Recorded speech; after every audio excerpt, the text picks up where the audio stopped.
presents Xbox Bethesda, Activision, whatever other titles you want to add in their showcase. I'm kidding. We're going to recap the Xbox Bethesda Showcase event that was take place today, June 12th.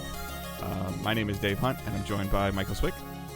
How's it going, Dave? This was we're probably going to have some good discussions on some of these announcements.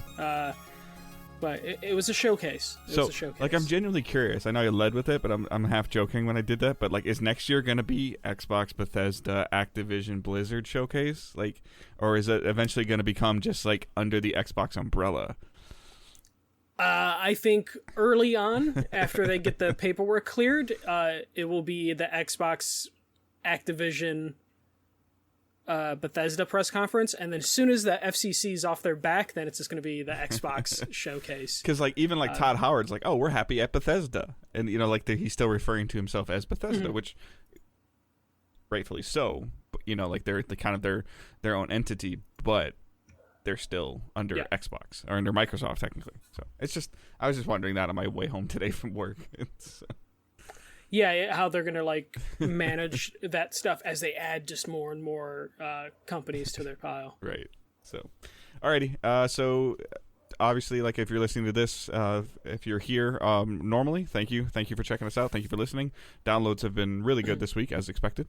So, as well as anything you can do to help grow that is great. So if you could share the show with your friends or anybody on your social feeds, like, hey, if you're curious about more thoughts about Summer Game Fest that we just put out this week, our previously numbered episode that we put out, and now this, we won't have another, tentatively, unless something ridiculous happens in like the next 48 hours, we won't have another podcast this week. We'll come back like whatever it is, the next Monday or Tuesday. Next Monday or Tuesday. So like the 20th, 21st, 22nd, something like that. I don't have a calendar in front of me, sorry.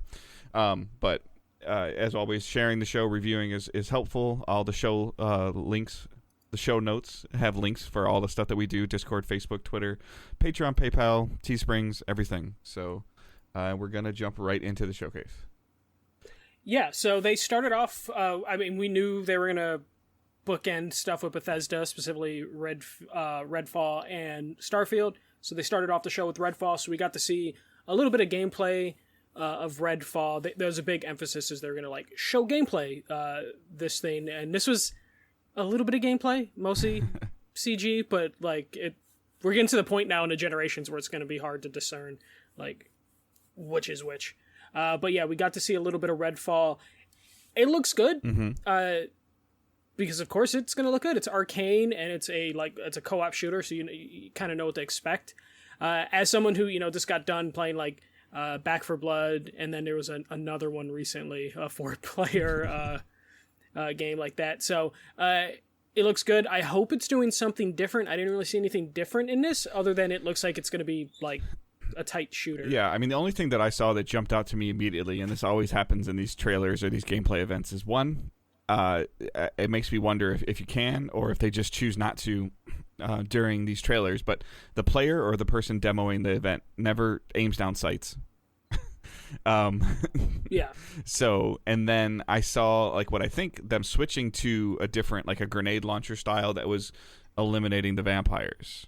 Like it was, Yeah. So I'm curious, it was like staking them or something. So I'm curious about like how that works. I mean, obviously, I know you can't just, like I can see them using a shotgun or a rifle and stunning anybody that's running at them, and then setting them up to do that. I'm hoping that I guess over time you can upgrade that to maybe where you could potentially wipe out multiple numbers at one time. Like I think that would be kind of cool to see, or to have. Like what we all, or what at least what I would want from this is like, okay, like we're gonna, as you get into like quote unquote end game, especially in a cooperative shooter, of like, okay, so I'm gonna be the bullet hose guy and Michael's gonna be the stake guy, like, and you can build into your class like that. Like that's kind of what I'm hoping that you can see, versus I don't want, like, because I believe it's class based, correct? Like four or five classes, I think, or hero based. Sorry, like. Yes, something like that. It's either class-based or hero-based. But what I don't want is I don't want what happens in a lot of these games of like there's only like one or two good heroes or classes and everybody wants to be that one. Like that makes the game stale, bland, and boring fast. Yeah, they showed just a little bit of just like you might need to rely on a co-op, but with like the staking and stuff like that. Because in the trailer, the person we started with was bailed out by someone else named Jacob. So I guess that will be the mechanic, is like, hey, you're dealing with vampires, not zombies, so there's no headshots or anything like that. You have to like set them up, to get staked. Yeah, so I just hope that you can set some traps and stuff like that too. I mean, I know as sure corny as it sounds, like, can I get a garlic trip line? I hope. But this is also based on like the art style. Like, I don't expect it to be a super serious thing. I wouldn't mind some fun traps. Yeah, but like a garlic clove that I can pull the vine across or something like that. Like I would hope that it's just like, okay, so we need someone to get them in a position that they can be staked, and I hope like you can melee stake them or do whatever you can. So there's a lot of potential here. I honestly think I'll say it at the end too, but I think this was a better like showstopper than what we got for at the end with Starfield. I agree. The 30 more seconds of gameplay would have been. It would have been like, oh shit, Redfall looks amazing. I don't know what to call this, but the cosmetic look of the game interests me more than Starfield. Yeah, I was more intrigued of like, I need to see more of that, as opposed to the Borderlands-ish look, Yeah, as opposed to Starfield, where I was just like, yeah, it's a Bethesda. That's a Bethesda Softworks game. But we'll get to that. But just real quick, like, just because I mean, I didn't get to watch the conference, so I've listened to a couple of recaps again today. Like, sorry guys, I was working. But they started it, like you said, with like an emphasis on gameplay, which they did deliver. And not as much as you would totally want ever, but there's more never than we've seen perfect. Recently. Yes, more than Summer Game Fest. And then everything that 99% of what we saw today, I believe, is coming to Game Pass. Yes. And it's all coming in the next 12 months, allegedly. Yeah, 12 months, save for delays. Yeah. But, we will... It's June, so but by next June... I think when they started with that, though, like I was looking a little bit on Twitter, they kind of took some wind out of their own sail when they said, hey, what you see is in the next 12 months. So then there was stuff that people were like, oh, because that kind of takes away the surprises. Well, yeah, because it was like, okay, we're not going to see Avowed. Right. We're not going to see Hellblade. Right. Because Hellblade moved to Unreal 5. And then we're not going to see, like, the rumored Banjo-Kazooie thing. Yeah. Which, honestly, Xbox must have looked at their previous two E3 press conferences and were like, oh, shit, showing people stuff too early has led to a lot of angry people. Because now, even somebody like me, like, so... I know it's not coming. We've talked about it's not ready, but because it's on Unreal 5, we'll get into the rest of it really quick. I just want to go off on this little mini tangent, but Hellblade's 12 months more away. Like that's a guarantee. Hellblade's not coming before June 2023. So maybe it slides into July of next year. Yeah, but like, it's like you're out. It's just kind of one of those things. Outer Worlds, Outer Worlds, but they literally only showed a logo for that and have 3 other games before that. No. Like, I know, but it's just like there's just a lot of things, but then it also took out them saying the next 12 months is fine, but it took out some shock and awe of like, holy crap, like they're doing that, like that's gone. Yeah, there was no, and there's one more thing sort of scenario. There's a lot of games. Yeah, there's a lot of games. They gave a lot of dates, which made me happy, but no dates for like gigantic things. Yeah. We didn't even get a date for Starfield. We didn't get a date for Redfall. But we did get enough like dates for like other smaller things that are going to kind of fill in the gaps. All right, so we got Hollow Knight, Silksong. It'll be Game Pass day 1. Did you play Hollow Knight, or that's on your list? Well, I'm like a half hour in.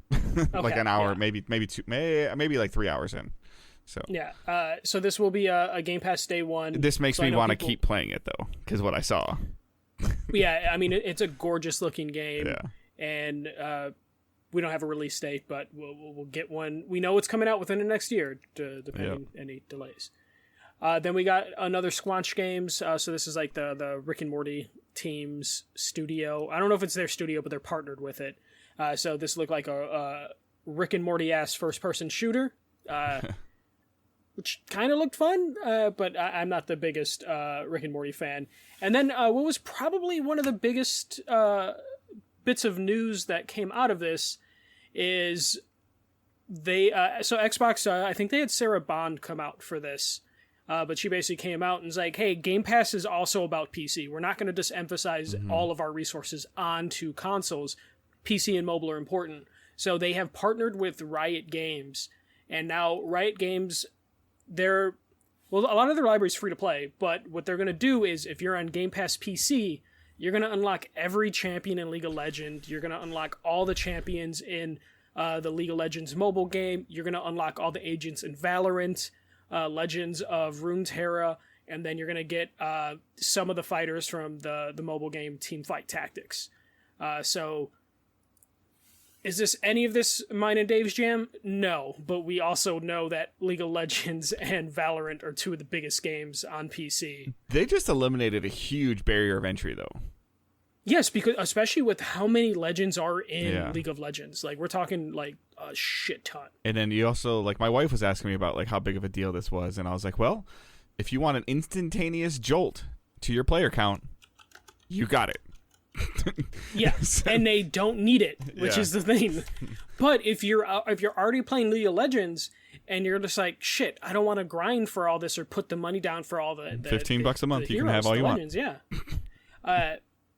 There you go, and then like you just end up focusing your resources on cosmetics. But yeah, no, I just looked it up. There's over 140 champions. Yeah, I think a total of. How do you think a player that's been grinding all these champions for this long feels about what they saw today? I think the community is so like focused on their stuff. There might be a little pushback on some of that stuff, but most of the time, like all my friends that play League of Legends, they just have one hero that they focus on, one legend that they focus on, and that's where they put all of their resources into, money and time wise. But this now, if you're Riot, if you're a League of Legends player who's focused on just one champion, or you're only focused on one Valorant champion, now you're like, oh, I'm going to go mess with this one, and I'm going to also dump some microtransactions into that one now.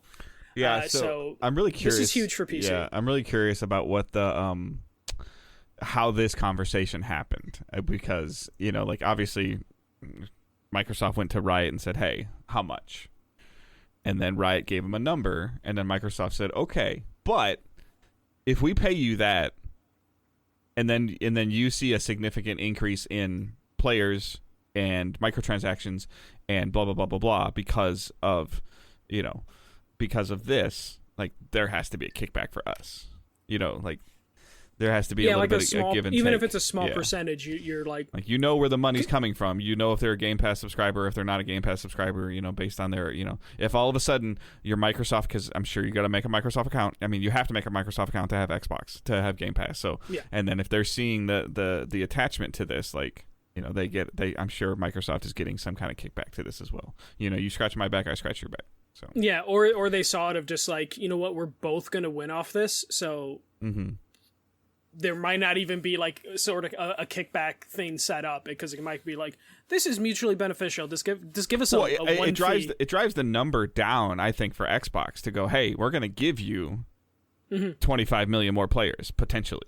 Potential, yeah. Especially when we add, like, they're doing this for mobole games, so Xbox is dipping into the mobile market that isn't just streaming content. It's going to be beneficial to both companies. Like, this is kind of a big deal, but like most console gamers, us included, we're not too keyed into League of Legends, but we are aware Riot Games is one of the biggest studios in the world. Yeah, when you're already having 125 million active players in League as it is, that number's only going to go up. So yeah, and it might bring people to return. So there's dormant accounts that are like, oh yeah, I have a League of Legends account and Game Pass right now, so let me just connect the two. So that was probably like the biggest wow thing. Yeah. And they knocked it in the first, like, I was worried because like when they started the show, it was like trailer for Redfall, trailer for Hollow Knight, trailer for the Get High on Life Squanch games. I was like, oh shit, are they not going to have like people here doing things? And luckily we saw Sarah Bond, and then she was just like, hey, we're doing this thing, and they kicked it to the head of Riot Games. So it was nice to see people on stage, because I was worried it was just going to be trailer. So they broke it up a little bit. We got Forza Motorsport coming out in spring 2023. Look good. To be honest, I was watching a little bit on a delay. I kind of fast forwarded through the Forza thing because it did. Yeah, it was a pretty beefy amount of time. Chip, chips off like this, and I'm like, Okay. Like, okay, car game look cool, like normal, like par for the course. Car game looks the beautiful. The thing that I didn't realize, though, and I saw this in one of the recap videos I listened to on my way home from work, this is the same engine that the new Fable game is going to run on. Yes. So that's, not that we're going to get that type of necessary detail in the Fable game, but the potential of, like, what, like, the wilderness and stuff like that's going to look like. Which is why there was a little bit of emphasis, because at one point in the demonstration or whatever that they were doing, would want to call it, they just focused on like a creek and some woodland areas, and it was just like, that's weird, but like now knowing that, it's like, okay, that's probably why they're like, look at our water physics, because I thought it was a little weird if it's like, why are you focusing on the water? Like, we're gonna be driving 120 miles past that. So spring 2023 sounds like Xbox could have like a super jam-packed first half of 2023, which just makes me think like, you're gonna have to delay some of these games. Like, well, they between their Game Pass, I mean, and I don't know if you're saying this at the end or not, but between their Game Pass contracts and what they announced today, like they released a graphic, like they talked about there's 50 games coming to either Game Pass or Xbox first party in the next 12 months, tentatively planned. Like that image showed, like, because Hollow Knight's not a Xbox studio, correct? No. Yeah, no, but not. They have a deal, obviously, and they're on there. There's a bunch of other games on there too, but there's like that graphic they released. There's 50 games on there. 25 of them this year, 25 of them next year. Yeah. So and and they have some like non-Game Pass, non-Xbox exclusive ones on that like image that they're showing. But yeah, there's a ton of games coming out, and like we're only talking about like one platform, realistically. PlayStation should be releasing God of War eventually within the next year, so we'll get that. Then we got thing I was super happy to see, a Plague Tale Requiem, so we got a nice new trailer for that. I don't believe is this still coming out this year? I'd have to look at it, but either way, looks amazing. It looks like they definitely increased like the budget and the scope. As someone who played the first one, I really enjoyed being able to play it in one 10-hour sitting. I know that sounds crazy, but like that's... And as much as you've been praising it and had it higher in your list, I never got to it, but hearing that it's 10 hours makes me want to just like, hey, I can take care of it in a week. Yeah, so I'm hoping it's still within that range, but it looks like they have upped like a lot of the stuff, especially like visually. Yeah, if it hovers around the 15 to 18 and they tell a good story, I think we're okay. Yeah, we're definitely okay. If you start getting into the 25 plus, like, oh boy.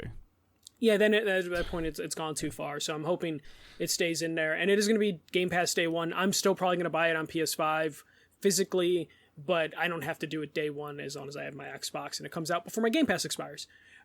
So that's coming out sometime this year.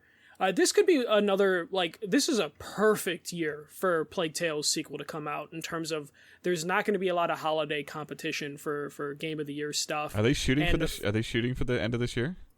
Yes, sometime this year. Originally they said like summer, but now it just sounds like it's... Yeah, September, October is a great time for this game. Yeah, especially like if God of War does slip into 2023, because like this was like a sleeper Game of the Year contender for some people, and that's without people knowing that it was going to be a thing. Now we got a sequel that if they're able to match and exceed what they did previously, like there's not a lot of competition this year, so this is like perfect time for this franchise to keep going. We got Flight Simulator, gonna get a Halo crossover. 40 years old, like wow. That made me feel like shit. Yeah. Like when I saw that, I'm like, how is it 40 years old? Overwatch 2 coming out this year, October 4th, in early access, and it's going to be free to play. PvP, which is, yeah. Well, they basically said they're separating the PvP, PvE, but like that's pretty big. It is funny though. There was like a fair amount of Activision Blizzard stuff happening in this conference, but they couldn't really like point out stuff or say anything in particular. I also thought it was like super interesting that it seemed like, I don't know if you got this same vibe that I got. It seemed like, I know like obviously like watching a stream is delayed, being on Twitter is a little delayed versus like what's happening live or when like Xbox and Activision were in communication about stuff, but Activision was releasing the info about this and Diablo, I felt like 2 to 3 minutes before it showed up during the showcase. Kinda, yeah. It definitely felt like that. But yeah, Overwatch 2, it looks fine. This is probably the best way to release Overwatch 2 because it sounds like the development's been kind of a mess. Well, that's what you wanted, right? You wanted it to be free to play for PvP. Yeah, I can't remember if they finally broke away from the idea of like Overwatch 1's carrying over into Overwatch 2 and you can play with each other. Still hoping that they like drop that shit. But I really want to see what this game looks like outside of what we saw already with like the Twitch streamers and stuff. Playing it was it like a month ago?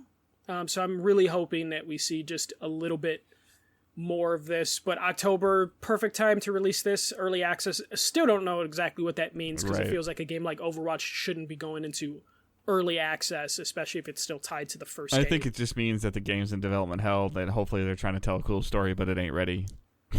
Yeah, or they're trying to say like, well, technically we never stopped working on Overwatch 1, so why call it a full release? We'll see how this shakes out. It did get me interested because as someone who put like thousands of hours in Overwatch 1, I didn't give a shit about Overwatch 2. So now that it's going free to play, it will get a download for me as opposed to me putting $60 down on it because I do play it on consoles where it costs $60 as opposed to on PC where it was a $40 game. Then we got Arc 2. Another trailer coming out next year.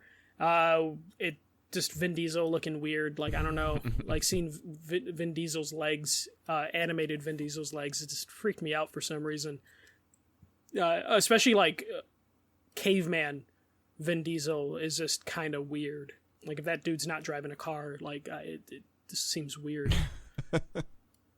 I don't have any thoughts on Ark. Sorry, like I don't either. Like it's Ark is one of those franchises. When I first saw trailers for Ark, like the first game, I was like, oh shit, this is a dinosaur game that we've been wanting. And then gameplay came out, and I was just like, oh shit, this isn't something that interests me at all. Yeah. So when I see Ark 2, I'm just like, eh.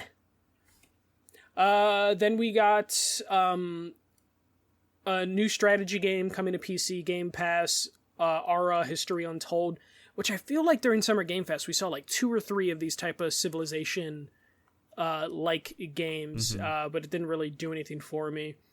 Forza 5. Was it Forza 5 or it's Forza Horizon 5. Hot Wheels DLC. I believe. Hot Wheels DLC, which is basically like, hey, Mexico, very beautiful, like the way they developed it. And then it's like, but what if there were Hot Wheel tracks? And it looks super fun, actually. Which I didn't think they were going to continue to do like Hot Wheels stuff in Forza because, you know, Hot Wheels has its own game and everything, but I guess it's still going. A trailer I was going to show Dave Scorn, but I didn't want to give him nightmares. I saw a little bit of this, but... Yeah, this is Ebb Software. This is like, I don't know, this is nightmare fuel stuff. It's just like a super gory FPS game. So this definitely is something, as soon as a dude pulled out an umbilical cord from his corpse, I was just like, yeah, I'm not going to play this. But it is coming to Game Pass, and it's coming out October 21st. So this could be one of those like things that gets in there. A game that I thought looked really good, Flintlock. I agree. Yeah. This was kind of a surprise. This looked is, really I feel good. like this is Xbox's counterpunch to what's it called? Forspoken? Yes. I was gonna say That's Avowed. how I felt too. I was gonna say Avowed, but I knew that wasn't right. Yeah. This is like, okay, we don't have this. Okay, well, this other company's okay. Get it? Like, we got it. Yeah, get it on Game Pass right away. Yep. This looked great. Like, so you had just this one character with like magic abilities with like a cool little like animal. Anytime there's a cute creature, you got Michael. Oh yeah. I'm totally down. But then like the fact that like out of nowhere, like it can like. You can fly on it, and it can like teleport through portals. I'm like, okay, this looks fucking cool. Yeah. And it has like the Souls combat looking thing, but a little bit more accessible with the different abilities. And I feel like that there is always, and this is how I kind of, and I'm getting this out in the middle, but there obviously is a risk reward with whatever, obviously what they're doing with Game Pass, but to the consumer and to me, you know what? I'm like, you know what? I'm going to check that out because it's on Game Pass. Like, I don't have to spend the money and worry if I'm going to play it or not play it. It's just, it's there. It's available. And if I hate it in an hour, I move on. There's something else to check out. Like, yeah, that's totally a benefit. And I get it, like that it might affect the quality of your games, but then also like you get a really cool gem to come out of that. That's like, wow, you know. Yeah. And this could be one of those gems. Oh yeah, especially for you who like probably wouldn't have wanted to put $60 down on something, or $70. Yeah. As we talked about a couple days ago. It definitely has that benefit. Like, I don't know what the long-term effects of Game Pass is going to have on like the quality of games coming out. But in terms of like a game that looked mildly interesting and you actually getting around to playing it, especially with how many games released currently, like Flintlock comes out $70 and then a bigger PlayStation or Xbox game comes out around the same time. Flintlock comes out in October. God of War is in November. I'm saving my money for God of War. Slam dunk. Yeah, exactly. Yeah, and then by the time you finish God of War, the next big game comes out, and then you're like, oh, I'll pick it up on sale, and then you forget it exists. Versus, oh, Flintlock came out yesterday. I forgot about it. Oh, I have it on Game Pass. Let me play it. And then 2 weeks later, I'm like, that was great. Yeah. You know. And we'll have the same potential discussions when like PlayStation Plus pulls out their service. Stray will be like that for me. You know, I wouldn't have bought Stray. I will play Stray. Yeah, and Stray is going to get me to convert into PlayStation Plus Extra. So this is just how things are going. And I know like we have people that listen that hate our Game Pass talk, but I'm sure in a next week they will be all down into like loving the Game Pass strategy when they get PlayStation Premium. But this is what we've been talking extra. about though. Like there's 50 games on that graphic, and I want to say like at least 30 of them are Game Pass, correct? I mean, without counting, I would. You know, I think it's a safe bet. Over half are Game Pass. So now in the next 12, like we've been talking about, what are they going to do to keep their subscribers interested in paying attention? You're getting at least 2 games a month. Yeah, at least 2. But potentially averaged out over the next 12 months. Like, yes, so is some stuff going to get pushed out? Sure, yeah. It was easier to count the ones that aren't coming to Game Pass, and it's looking like 5 or 6 of those games are not coming to Game Pass. So over 40. Of the 50 games they showed. So I mean, like that's crazy to me, and like that, and they did what I wanted them to do. They gave me a reason to continue to want to keep my subscription. Yes, and they definitely did that for me, where I'm going to be looking at some of these. Like during the holidays, I'm probably going to look to try and stack my Game Pass Ultimate if I find a deal. Yep. Because it's looking pretty good. Sorry. Then we saw Gunfire Reborn. This one is completely slipping my mind. It's a roguelike game. Oh, this is the one with like the cute little animals that were shooting around. It looked fun. This definitely fits into the... It's already out on PC. Yeah, this fits into like the Game Pass selection that's like, I'll just download it. Even if I never get around to playing it, you just download. Lightyear Frontier, which I thought for the love of God was a No Man's Sky expansion. So this basically is No Man's Sky, where you're in a mech and you're just building farms on planets. So this looked interesting, coming out in 2023 in the spring.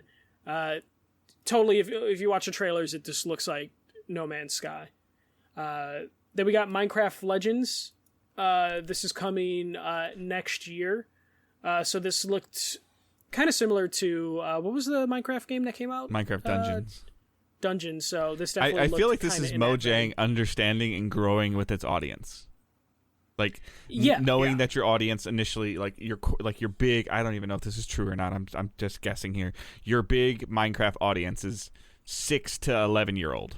Okay, and so that started what 3 or 4 or 5 years ago. Like I don't even know. Like whatever. 10 years ago. Like literally like 10 years ago. Yeah. So and now like as that brackets moved up, Minecraft Dungeons kind of like teased it, and people bought it and played it and really liked it. Okay, let's see if we can go a little farther where it's still Minecraft, but now it's a strategy game. It's an RPG, and they're kind of like they're growing. Like where like okay now it's like I mean I hate to say it like this, but like now you're a teenager, you know how to dunk a basketball.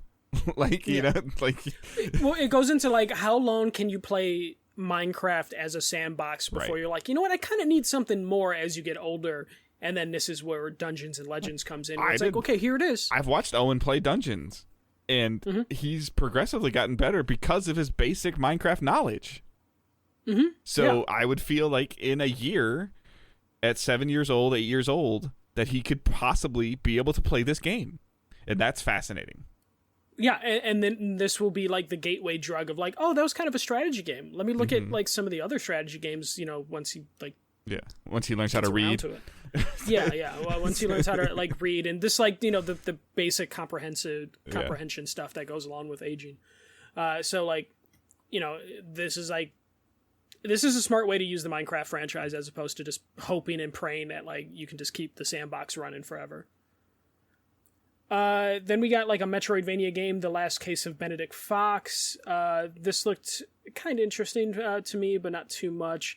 As Dusk Falls, this is that really interesting looking game I think we saw last year, where it's more of like a interactive story, but like the characters move kind of like pictures almost. Yeah, like somebody I was listening to on the way home was like, is this like a 1 frame a second game? Yeah, it's basically like when you see like the characters moving, like, yeah, it's this art. I was watching, I'm like, this looks interesting, but I don't know if I can play a whole game like that. Yeah, if they don't nail the narrative. So I'm not too sure. Yeah. If they don't nail the narrative, I don't think this game will succeed. Yeah, it's going to be. It's got to tell a great story. Yes, it definitely needs to do that. And then we got Grounded is finally coming out of early access, which is about time. The more I see of this game, the more I just need to like. I talk out of both sides of my mouth. Like I know this is on Game Pass. It's been on Game Pass early access for a long time. I've never downloaded it. I've never checked it out. Anytime I see a trailer or a video or a stream on it, I'm like, that looks a lot of fun, and then I forget. Yeah, I downloaded it and I messed around with it. I was interested in the story, which there just wasn't much story, and this coming out of early access is promising like, here's the story. The story will be out in September, which means I'll go back to re-downloading it because the sandbox aspect was interesting, but I didn't find there to be too much for me to enjoy. So I'm just glad this is done, and it's one less thing Obsidian has to worry about. So they get working on Avowed. I think they had another game announcement during this, and then they can. Well, yeah, they're next. Yeah. Pentiment, a medieval narrative adventure. Yeah, so they just announced another small game, Pentiment, which looked kind of cool. A smaller game, so it's nice to see the Obsidian gets to like stretch their legs and do this new game called Pentiment. But also, I'm just like, okay, get these games out so you can work on Outer Worlds and Avowed, and then get to the Fallout stuff. Please get to the Fallout stuff eventually, because I don't want Bethesda working on Fallout anymore. So come on, get this over with. And then we got Naraka Blade Point was announced. I would have to relook at what this game was, but that's coming out. I believe it's... Oh, this is the Battle Royale. It's like a melee-focused with some powers Battle Royale. Apparently it's really popular on PC or maybe other countries, but it's finally coming to consoles June 23rd. Okay. This is one of those ones where it's like millions of people have enjoyed this Battle Royale, and I'm just like, I've never heard of this. But I think I'm like... That deep, dark PC web, man. Like, it's a deep web. Dude, like, anytime there's like one of those announcements where it's like millions of people have enjoyed, I'm just like, I'm like a person? Like, how come I didn't hear about this? Then we got I'm like... cool. I swear, I know what that is. Yeah, it's like, shit, I should know. Like, I could be one of the millions, but I'm not. Then we got Diablo 4 stuff coming 2023. Did you really think this game was coming out in 2023? No, because it's just Activision in development hell, or Blizzard in development hell, so I wasn't expecting Not that. even in development hell, in employee hell, like they're leaving. Yeah, hell. I mean, hell, Activision Blizzard. Yeah.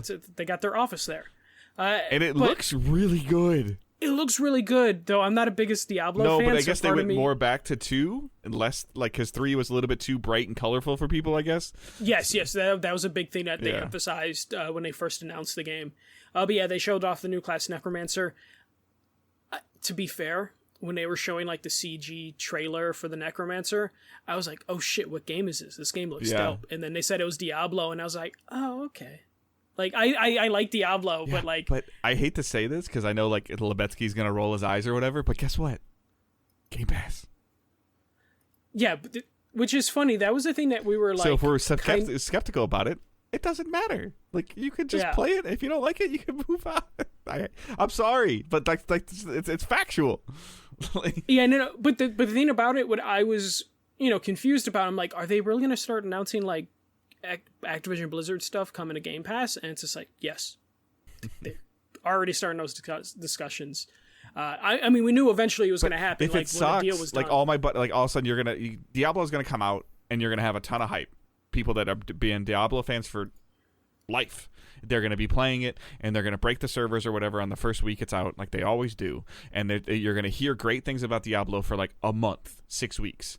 Oh, should I play it? Should I not? Damn, it's $70. Like, you know what? I'm going to check it out. And if I get hooked, great. Who knows? Like, it showed up on my Facebook memories today. Like, Destiny 1's alpha or whatever came out today, 8 years ago. And I was skeptical if I was going to like Destiny. Okay? Mm-hmm. And it turns into a game that I've been playing for 8 years. So if I enjoy Diablo, God knows what's going to happen. You know?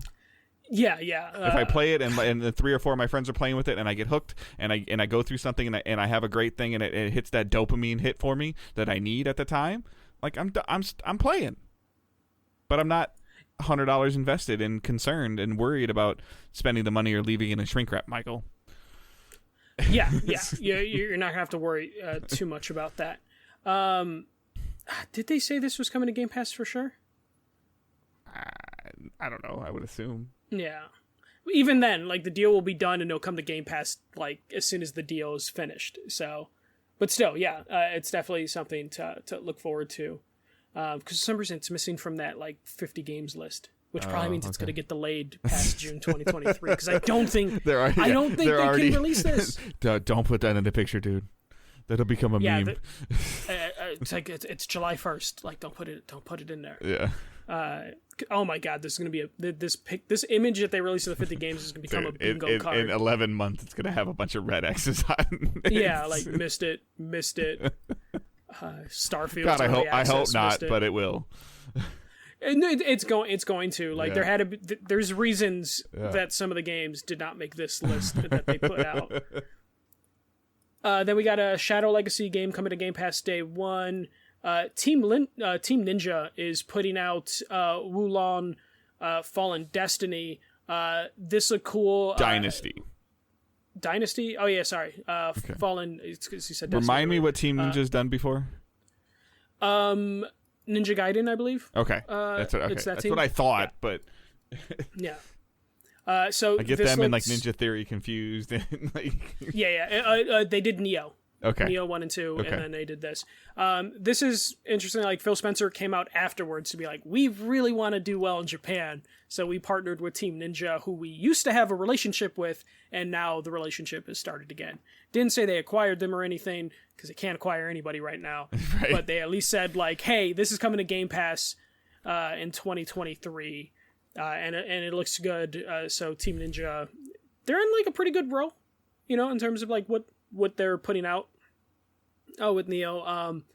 And then they did Strangers of Paradise as well. Okay. So the Final Fantasy game not too long ago. Which, gameplay-wise, people really enjoyed it. Story-wise, people hated it. So they put out fun gameplay. This is when we got the Kojima news. So the long-awaited Kojima reveal happened. Phil Spencer basically said, like, we have partnered with Kojima, and he's going to do some, like, high-end... He's going to do a thing.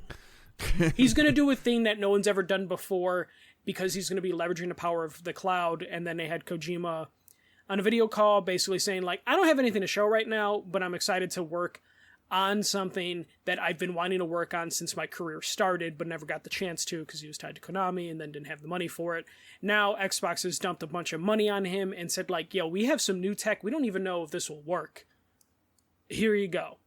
So Kojima, it's going to be a while before we see what this is. This reminded me very, very much of his Sony announcement years ago. Of like, hey, yes, I'm here. I'm doing a thing. Have a great day. And to be fair, yeah, it's fine. Death Stranding came out relatively fast. So, like, this could be one of those things that it could come out in a couple years. But basically, they emphasize, like, hey, we are trying new shit here. We're trying to leverage the cloud in different ways that we didn't think would work. And Kojima wants to challenge himself, which I don't blame Kojima for. He's 60 years old, I think. So it's one of those things where he's just like, I want to do something different that isn't just what people expect of me, because people just want him to work with PlayStation, with Konami to get Metal Gear back, or work on Silent Hill or Death Stranding 2, and he's just like, you know what, I just want to do something completely different, and also lets him just fuck around with something for a couple years, so it works out in his favor. Like, this sounds like the perfect, like, sort of deal for him to just be like, oh, you're gonna let me just tinker around with your cloud tech? Cool. So we'll see what that happens. Dave, any thoughts on Kojima working with this? Do you think fanboys cried? No, because I don't know. Like, based on what Norman Reedus like tweeted like 2 weeks ago, like, is his studio now big enough with both of the money from Sony and from Xbox that he could be working on two projects at the same time? Do you think Norman Reedus even knew what game he was working on? Or did he just assume he was working on Death Stranding 2? Because we remember when the voice actors went on strike, there was a thing of like, the studios were like, we do not have to tell you what you're working on. So I wonder if like Norman Reedus has hit the point where it's Kojima calls him, is like, yo, can you just come in a bodysuit and I'm just going to mocap you? And Norman Reedus is like, fuck it. And then yeah, like, he does it. I don't know. I mean, I'm not a Kojima guy. So like, I usually just end up more confused when he talks or I see anything of what it, like, I still don't know what Death Stranding is. So I don't have anything either way. I don't know. Yeah. I really think like this is the thing that Kojima's working on, and there's a good chance that like they had Norman Reedus doing some voice acting or some mocap. Yeah. So Lebetsky goes, if it's Overdose, wouldn't they just say it's Overdose? Not if Kojima doesn't like the name Overdose. Yeah, that could just be a code name, and then he's just like, I have another name that's could be a mechanic of the game is to become overdosed and then act like Kojima playing a video. I don't know. Yeah, that's the thing, is we don't know what Kojima's doing, what he's thinking. We never will. So I don't know. I this is definitely one of those things where... This is the epitome in the how jacked up the gaming world is right now. You got Sony buying Bungie, you got Microsoft buying Activision and Bethesda, and you got like these companies paying for their games to be on Game Pass, and now Kojima is working with Xbox, and cats are sleeping with dogs. Yeah, I mean, we're talking about Kojima, who like refused to put Metal Gear on Xbox, and I'm pretty sure Lebetsky backed me up on this. There was a joke about Xbox being shit, like a shit platform in Metal Gear Solid 4. So, like, Kojima does not like Xbox, but what he does like is new technology and money, so it works out for creative freedom. Yes, creative freedom, new technology, and a shit ton of money, and probably, like, a really long timetable because it's working with new technology, so he can dick around with stuff. And it's 27 studios to help him. Exactly, yeah. And we're not even talking about 27 studios. He's working with a cloud technology, so if they want Microsoft's ear...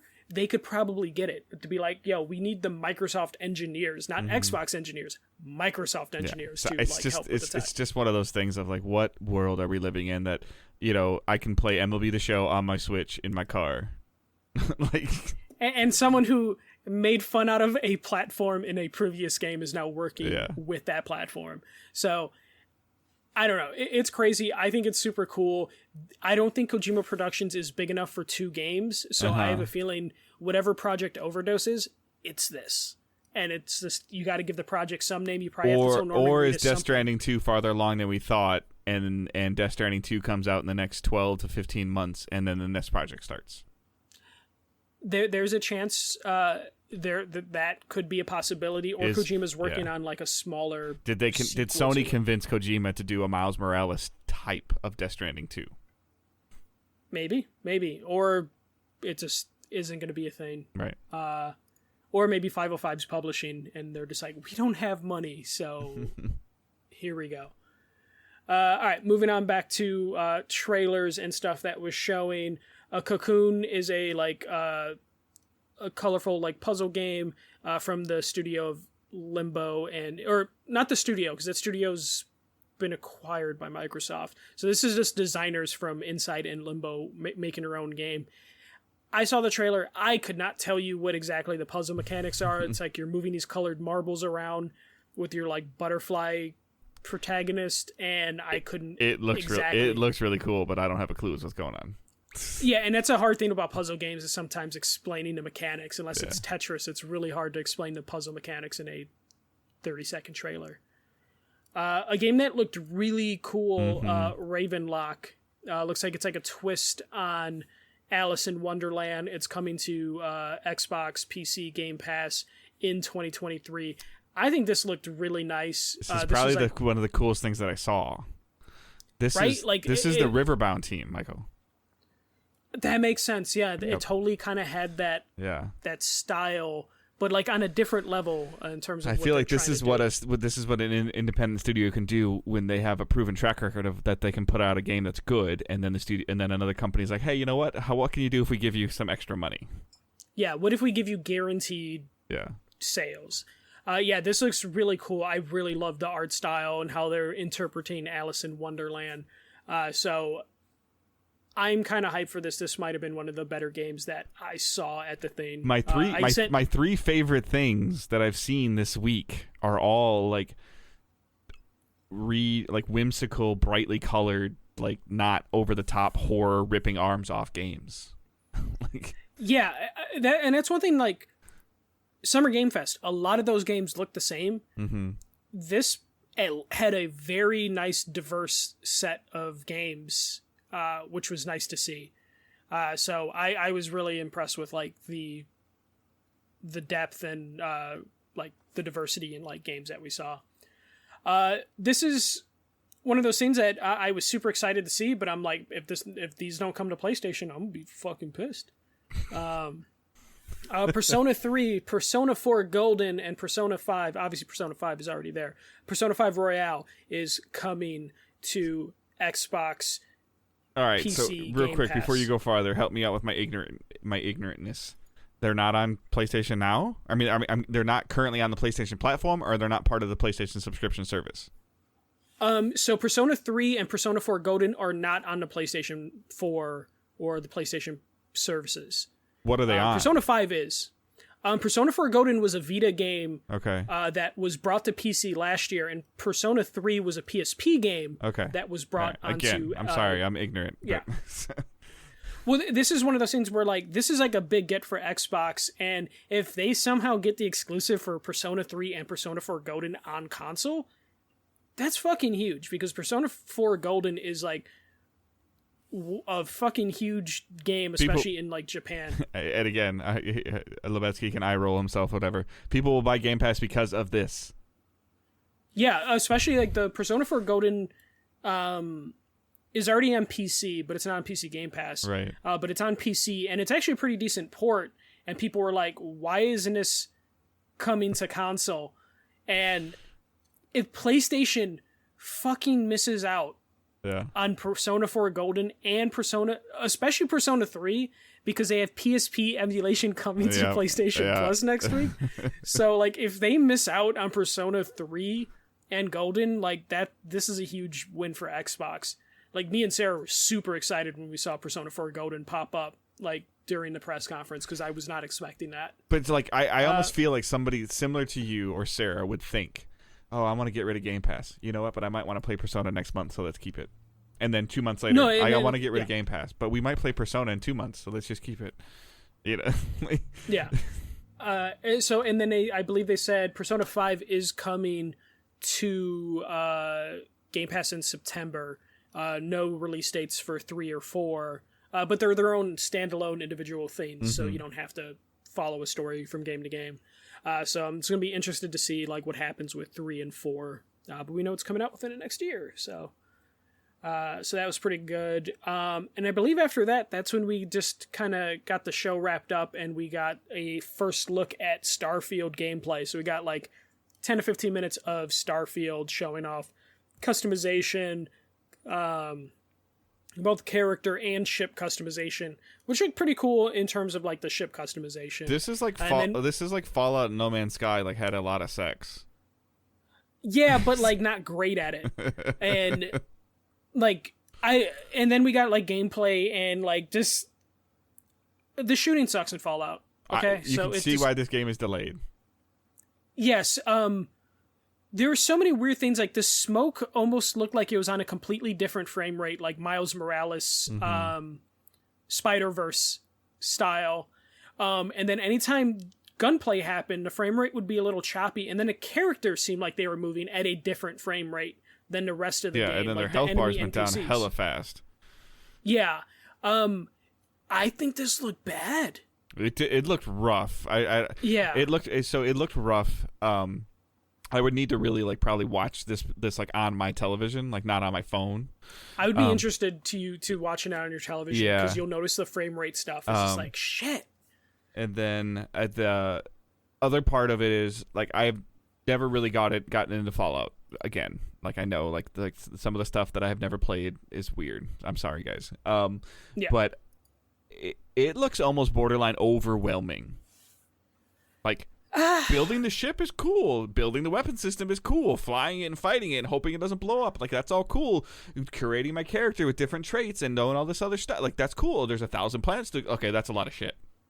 So it says 1,000 planets, but they emphasize like, and this barren planet that might have resources. It's like, okay, yeah, there are 1,000 planets, but I'm sure not all of them are going to be the best tweet I saw was either somebody that used to write wikis or something like that. He goes, and every wiki writer just cried out in pain because you're going to have to put like, because there's going to be that one planet that somebody finds that has great resources on it, and like it's just gonna like explaining how to get to the planet. It's gonna go here, go to this moon and hang a left, and then go to that moon and hang a right. Like the scale that the game is on is like very impressive, especially for a Bethesda game. It's not quite No Man's Sky levels, which is infinite, but like I just don't think the game looked good. Like I really hope they can put it together, but the game looked kind of rough, especially like. Well, if it comes out June 11th, 2023, they hit the day. Yeah, they'll hit the that's a 7 month. That's a 7 month delay, and they'll hit the next 12 month. Since it's Bethesda, whatever Tuesday is a 23rd is when we'll get the game, because they like some sort of symmetry. So hold on. I'm gonna just look real quick. Fuck. Okay. You're saying they like 20 symmetry. Like, why do you? What's 23 for symmetry? Like 2, 3 something? Oh, because of. Oh, so you want next year is 2023. I got you. So. I don't think any. So like May 22nd, 23. May 23rd, 2023. Yeah. Clip it, book it. 5/23/23. Yes, that'll be the symmetry that they go for this, and it'll be really close to the 1 year mark. But it needs a lot. To me, it needs a lot of work. Like, I'm pretty sure. Someone correct me if I'm wrong, but I'm pretty sure that game was running at 30 frames per second, and it was when the ship landed. You saw like, again, the world was fine in terms of like character movement, but like when the ship landed, it was like, oh, you dip frame rates, but only for the ship. I just wonder if this is the video that Bethesda brought to Spencer and said, "Hey, we got our Starfield showcase for you guys for the June showcase." And he's like, "Okay," and he watches it and he goes, "This game comes out in 5 months?" No, it does not. That had to be like in terms of, and Bethesda's like, "What do you mean?" Yeah, he's like, "No, no, you don't do that. We did not buy you to play Band-Aid. You're gonna delay this game. Well, until it's ready." Yeah. And then they tell him, like, are there any game-breaking bugs? And they're like, just a few. And they're like, God damn it. Like, as he carries this binder in his hand that he can't hold his hand with. Like he can't hold it in his hand. This is from our QA team, but don't worry, they're not unionized like Activision. And Spencer's like, no. Yeah, no. Get out. Get out. Like, and then they're like, okay, so we're giving you the most powerful console to play with. You don't have to worry about multiple platforms outside of PC. How steady is a 60 frames per second? Get it running on the X. We'll take care of the PC part. Yeah. That's why we exist. Yeah. Make it and run on like, the X.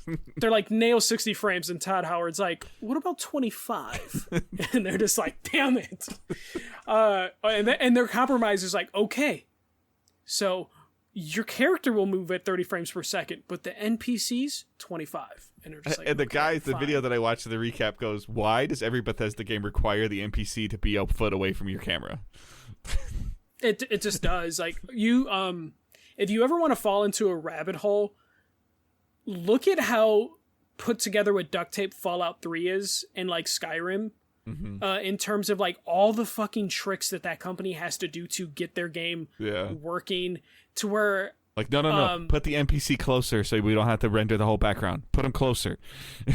So there are trains, I think, in Fallout 3 or Fallout New Vegas, and under the train is an NPC and his head is the train. So like they do stuff like that to get things working, to where the trains are actually like humans that are walking around, but you just don't see their body. You only see their head, which happens to be a train car. Like, there's weird stuff that they have Todd to do Howard's to get like, yeah, I'm going to working. call CD Projekt Red and have them help us with next-gen tech. And he's like, no, the hell you're not. Like, no. He's like, hey, give us 343. And then he's just like, oh my God, no. Are you guys okay with Obsidian? Obsidian's good. And they're like, no, we still have beef with the motherfuckers. And they're just like, okay. What about Kojima? Yeah. We need this game finished on a timeline. Let's get Kojima in here to help us over the scope deadline. and what they're trying to accomplish of Fallout in space. Like, I think they're getting there. Yeah, I just don't. I think they might need more than a year. Yeah. From what I saw, especially we only saw. I don't care. I don't care about this game. Like, personally, emotionally, I don't care. I was on the fence, and now I'm just like walking away from the. I didn't care about it when it was announced before Microsoft bought them. Like, I'm like, all right, cool, Yeah. whatever. Like. Yeah, I was like, oh, that might interest me. Now I'm just like, I don't care. But I don't care. However, they showed gameplay. They did show gameplay. But this is going to be, this reminds me of like when they first showed Halo and people were like, yo, that does not look next gen. So they're like, okay, we're delaying it and we're going to make it look next gen. And I feel like that's what we're going to get with this one, where there's going to be enough harshness with how Starfield looked to where they're going to have to be like, okay, we listened to you guys, Starfield 2024, and then like that's going to be the first X on that picture, is this them having to move Starfield out of the way, because it's like, it doesn't look next gen. It just doesn't look like it's there yet. So, yep. This shouldn't have ended the show. I don't think it should have ended the show. It should have been like in the middle.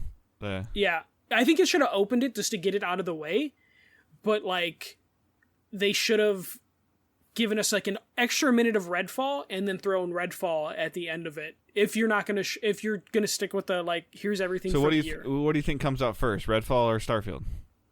Redfall, okay. Because it's a multiplayer game. I could totally see them pushing that out and like within the next 8 months. Okay. January, February. Yeah. So again, I didn't watch it live. But what I saw on social media appeared to be that there was some pacing issues with the show. Mm-hmm. And there was definitely some very flat times. I don't think there was any high highs. I don't think there was any low lows. No. I think it was pretty steady. I think it was better than Summer Game Fest in terms of like actually seeing gameplay in like a diverse set of games. But I think it was an okay show. It was good. Like, I liked it. Like, I didn't feel like I wasted my time. Though Starfield should not have been how you ended that show. So, yeah, I mean, overall, it was fine. Like, again, nothing outrageous. Nothing, like no wows. I think that, I think Xbox has heard the message of, we're tired of you telling us what's coming and then it not coming. So they're like, hey, like, whether they hit it or don't hit it, like, our goal is, like, these games are coming out in the next 12 months. Yeah. The showcase or the extended showcase they're doing on Tuesday, I fully expect to have some Avowed talk, some Outer Worlds talk, Outer Worlds 2 talk, some Hellblade 2 talk. I don't think any of that's going to be there, man. I think there'll be some conversation around it. I think there'll be people from the developers there talking about it. They might not show any gameplay, but they'll... Okay, yeah. There won't be any gameplay, but they have them to be but like, I think everything's working, they're going to leave all the little fluff and chit-chat stuff. Like, I don't think we're going to get any additional Game Pass announcements on Tuesday. No. It should just be follow-up to what we saw here. But honestly, if they had, like, minutes carved out for Starfield on Tuesday, I think you scratch that out and you go, Redfall, can you give us, like, 5 more minutes of gameplay? Mm-hmm. Like... I don't think you can show Starfield again for a little bit. Just to wrap this, because we really won't be talking for another probably 7 or 8 days. What do you think? I'm trying to word this, and I know I'm putting you on the spot, but what are the top 3 things that you've seen in the last 12 days? Last couple days. So the I guess going all the way back to the state of play till today. Yeah. So Ravenlock today. I thought was really impressive. Redfall looked cool. I'm not going to give you 3. I'm going to give you a couple. Skate Story from Devolver Digital Showcase looked really cool. I don't know if you got a chance to see that because it was in the middle. I've seen bits and pieces on Twitter about it. Yeah, Skate Story looked really good. It's totally my jam. It's like cool music, cool visuals, and skateboarding. That looked good. And if we go back to thinking back about Summer Game Fest, I don't know if there's anything that really stuck out Summer Game Fest. And then Resident Evil 4 being announced, which we should be seeing more tomorrow. Resident Evil 4. Oh, that's right. Capcom's got a thingy. yeah. Capcom's got a thingy, and then another company said they have a thingy this week as well. So we're gonna see some more gameplay of some games. So, what about you? For me, it would have been the first surprise thing that surprised me was Shredder's Revenge release date, as close as it is. That's the first thing that surprised me.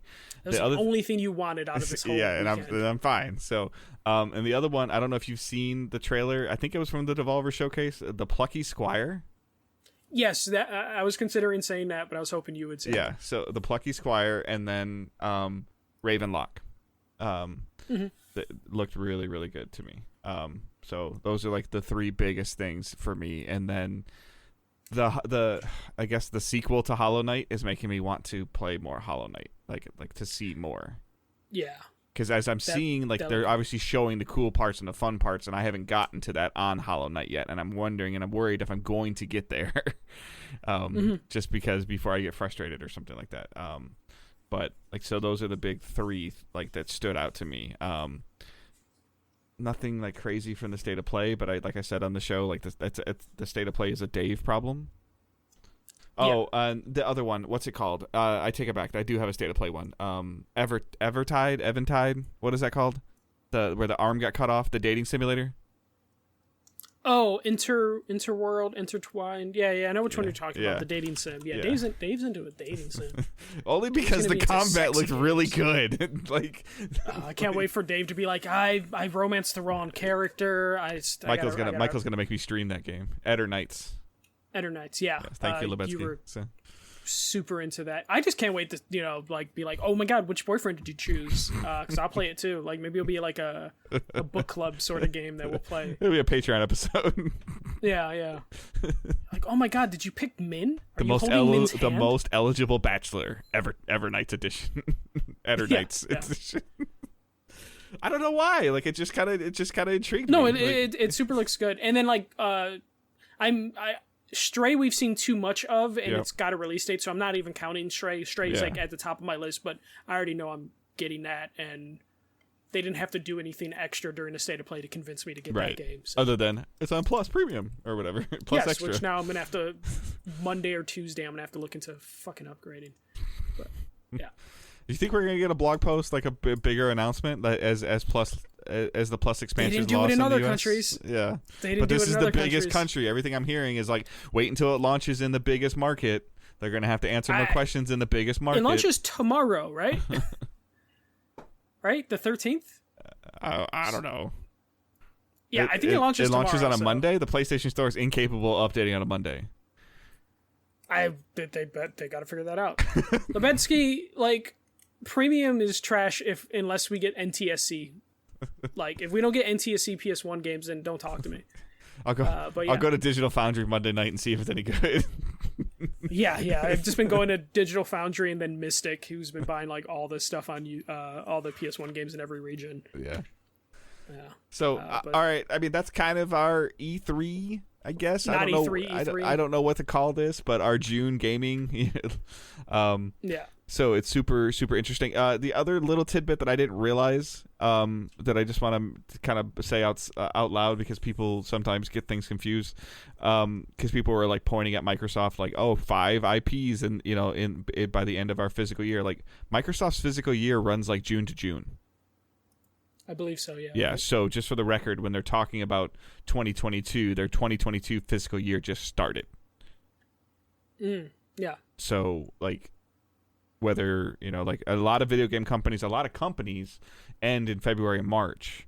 I don't know why Microsoft's either ends in June or ends in May, but, like, this has been a lot of where that's coming from. So when people are like, well, yeah, it's going to come out in 2020. Yeah, this is what Microsoft is talking about. So, yeah. All right. I think that's it for not E3. But we'll be taking the next week off, though. We just did 2 episodes in 3 days. But I think over the last 7 days, you've gotten 4 hours of content from us, which is a lot for us lately. So, yeah. But we'll have stuff to talk about next week. I mean, Shredder's Revenge comes out this week. Yep. So I'm assuming Dave's going to start and finish that game this week, depending on co-op partners. Or him and Angela are just going to have to burn Dude, through that game. if Angela plays, like, I'm totally streaming it because you'll see her like moving the controller like this. And then Owen's just going to snatch the controller from her hands and just be like, I got this. I think I can plug some random webcam into my Xbox, can't I? Like any webcam I can plug into my Xbox and stream from? I know you used to be able to do that in the older ones. Yeah. I'll have to look into that and see if I can stream from the living room or something. Yeah. Shredder's Revenge comes out. I've messed with Rumbleverse beta. We got a bunch of different things kind of coming out. Oh, you played the Rumbleverse beta? You dick. You didn't tell me about it? It was only for 20. They fucking announced it like last night on a blog post, like 24 hours only. And I was like, shit, it's 9:00 at night. I guess I'll download it. So, we'll have stuff to talk about next week. All right. So that's the Xbox Bethesda Showcase. And that is, again, a tentative wrap on our June gaming summer fest. I don't know what to call it. As always, feedback, sharing, reviewing is helpful. Downloading, telling a friend to tell a friend to tell a friend to tell their mom to listen to the show is great. And I hope you guys enjoyed the extra content and have a great week. Keep moving forward. Don't be a dick. See ya.